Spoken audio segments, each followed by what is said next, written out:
Welcome to health care today. आज हम बात करेंगे, अगर आपके शरीर का कोई अंग कट गया है तो उसके लिए आपको क्या करना है, क्या स्टेप्स लेने हैं और कैसे अपने प्राइमरी डॉक्टर तक पहुंचना है और इसका इलाज क्या है, कैसे सर्जरी कौन करता है और इसकी सर्जरी कैसे की जाती है।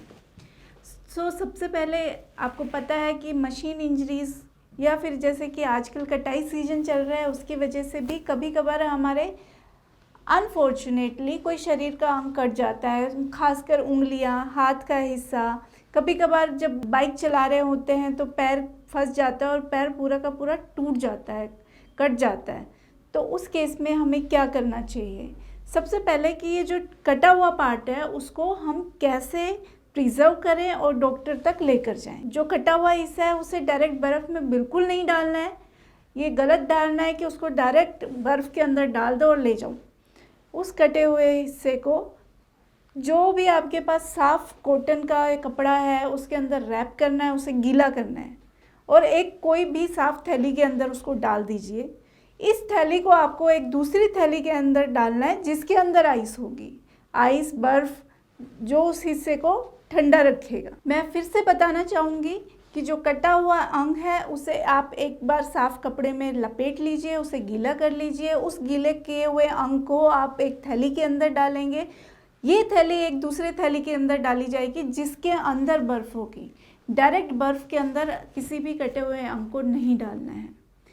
इस अंग को आप लेकर आएंगे एक अपने पास वाले हॉस्पिटल में, नियरेस्ट पॉसिबल हॉस्पिटल में, जहाँ पर एक प्लास्टिक सर्जन उपलब्ध होना बहुत ज़रूरी है, क्योंकि जब अंग को जोड़ा जाता है तो उसके अंदर उसके आर्टरीज, नसों को रिपेयर किया जाता है जो एक प्लास्टिक सर्जन ही कर सकता है। दूसरी बात समझने वाली ये है कि हर अंग को हम वापस नहीं जोड़ सकते हैं। अगर आपका अंग बिल्कुल टूट कर उसका चूरा बन चुका है, बहुत जगह से टूट चुका है, एक शार्प इंजरी नहीं है, वो मिट्टी के अंदर इतना ख़राब हो चुका है अंग, तो वो पॉसिबल ही नहीं है कि हम उसे जोड़ सकें। कौन से अंग में चांसेस ज़्यादा होते हैं कि उसे हम जोड़ सकते हैं? अगर आपका कट शार्प कट है, एक लेवल पे कट है, क्लीन कट है, तो चांसेस हैं कि उसका रिपेयर किया जा सकता है। और ध्यान देने वाली बात ये भी है कि आप जितनी जल्दी इसको लेकर आएंगे, जितनी जल्दी इसका रिपेयर होगा, उतने ही चांसेस हैं कि उसका सर्वाइवल रहेगा। मैं आपको एक एग्जांपल देना चाहूँगी।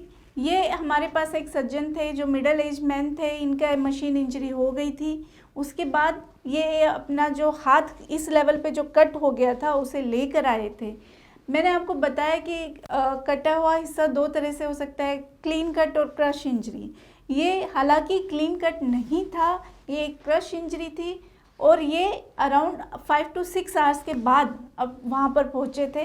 तो हालांकि दोनों चीज़ें इनके फेवर में नहीं थी, फिर भी हमने ये सर्जरी परफॉर्म की और हमने कोशिश की कि ये अंग अच्छे से जुड़ जाए। ये इनके रिजल्ट हैं। ये जो आप पिक्चर देख रहे हैं ये 1 महीने बाद की पिक्चर है। इनका हाथ जुड़ गया है। अब सवाल उठता है कि कैसे जोड़ते हैं। सबसे पहले ये समझने वाली बात है कि ये कोई माइनर सर्जरी नहीं है, ये एक मेजर कॉम्प्लिकेटेड सर्जरी है। हर कोई ये सर्जरी नहीं परफॉर्म करता है। आपको एक सही सर्जन के पास पहुंचना ज़रूरी है। ये इस सर्जरी में हम सबसे पहले जो हड्डी है उसको जोड़ते हैं, उसके ऊपर जो नसें हैं, जो खून ले जाने वाली नसें हैं उसको जोड़ा जाता है, जो खून वापस लेकर आती है उनको जोड़ा जाता है। उसके बाद जो नर्व्स होती हैं उनको और जो टेंडन्स होते हैं उनको रिपेयर किया जाता है। इस सर्जरी के बाद इवन अगर आपका ऑपरेटिंग टेबल पर भी हाथ चल गया है, उसमें खून का प्रवाह होना शुरू हो गया, फिर भी चांस है कि वो बाद में सर्जरी के बाद रुक सकता है। जो इनिशियल पीरियड होता है लगभग 1 हफ्ते का जो टाइम होता है वो काफ़ी क्रिटिकल होता है। इसमें खून की ज़रूरत पड़ सकती है, आईसीयू की ज़रूरत पड़ सकती है। ये सब चीज़ें ध्यान में रखने वाली बातें हैं। हालांकि ये अगर आप सर्जरी सक्सेसफुल हो गई उसके बाद भी 100% वो पहले की तरह कभी काम नहीं कर पाता है। उसके अंदर हमेशा कुछ ना कुछ रह ही जाता है, कुछ हिस्सा काम नहीं कर पाता है। But obviously it's your own body part, तो आपके लिए तो वो सबसे बड़ी ही बात होगी कि वो हिस्सा आपको वापस मिल जाता है। तो अगर अनफॉर्चुनेटली आपके साथ या आपके किसी आसपास घर में या आसपास के किसी नज़दीकी रिश्तेदार के साथ ऐसा कुछ हो गया है तो आपको पता है कि आपको कहाँ जाना है, कैसे उस अंग को प्रिजर्व करना है और कैसे आप उस हाथ को सेव करने के लिए अपना बेस्ट एफर्ट दे सकते हैं। अगर आपकी फिर भी इससे रिलेटेड कोई क्वेरी है तो आप हमसे कांटेक्ट कर सकते हैं एट द गिवन नंबर। हम रखें आपका ख्याल।